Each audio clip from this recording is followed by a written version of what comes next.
So you fight Tim Sylvia for the UFC title. Yeah. But what's alarming about that fight is that you have a 3-win, 1-loss run in the UFC. You get a title fight, and then right after the title fight, you get released, and you end up going to Pride, I believe. Yeah, well, we asked for the release. Really?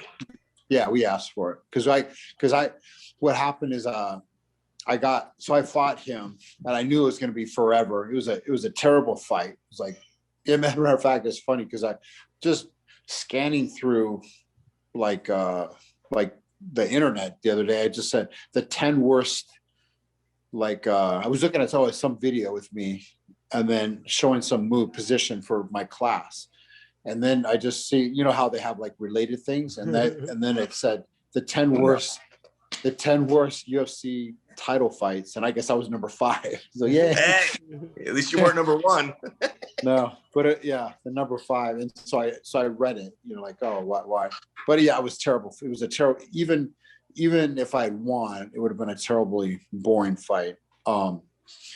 But man, I trained really hard for that fight, and it was like really disappointing to lose. And he just fought smarter than me. But it's a story about that is, so Tim, after, you know, I've thought about that fight probably every day, almost every day since that fight. You know, it was like, because your life changes. You know, you're like, oh, I fought for the UFC title, or I was the UFC champion at some point. It's a big difference. And so it would have changed my life at some way, you know, and I'll never know how. But so I thought about this fight. So in Russia, you know, I was, you know, thinking about in the mayor of this city said, hey, we're putting this grappling tournament on.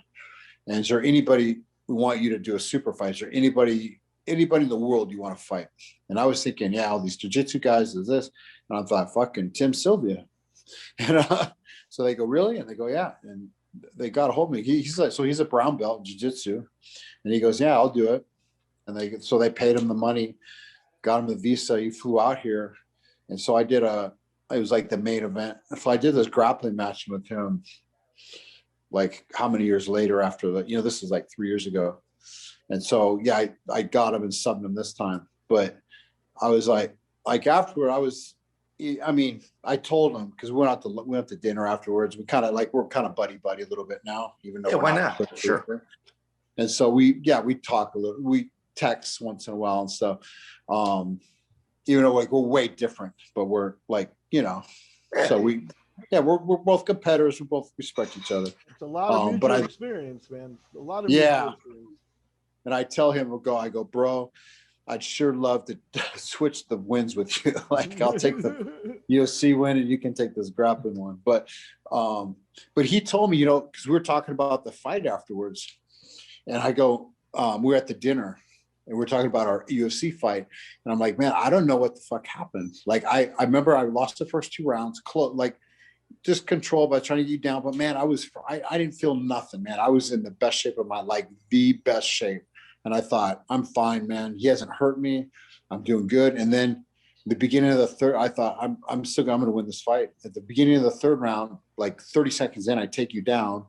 And then, like, I don't know what the fuck I did on top. I didn't do anything on top. I couldn't pass your guard. I was at north-south one time, and then you flipped out. And he said, Jeff, when you passed my guard, when you went over, I elbowed you in the side of the head. And you were out for like a second and a half. Like you were, and I was like, John, he's out. You were out. And by the time John got there, you were like conscious again. And so you kept fighting.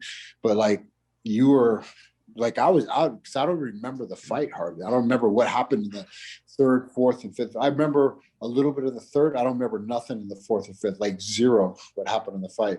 And he goes, man, I knocked you out. Like, you know, with all due respect to Tim Sylvia, and you know, you said he's a brown belt and he's got his grappling, you know, what he's done, but nobody gets out of Jeff's north-south position, man. Come on. No. Yeah, no, but in this fight he did. You know what I mean? Like I had him in, and I just waited there. And man, I've never watched this fight fully. I just still can't, but I watched a little bit of that 3rd round, and I was like, what am I doing? You know what I mean? And it makes sense now. But I mean, just that's fighting, man. One elbow, you know, he did it. It wasn't a mistake. It wasn't a fluke. He got it. I mean, he could have, a second or two more and they would have called the fight, you know, because I was out. But I was able to continue, but not the same way, you know, and that was it, man. So the obvious question is, why did you then ask for your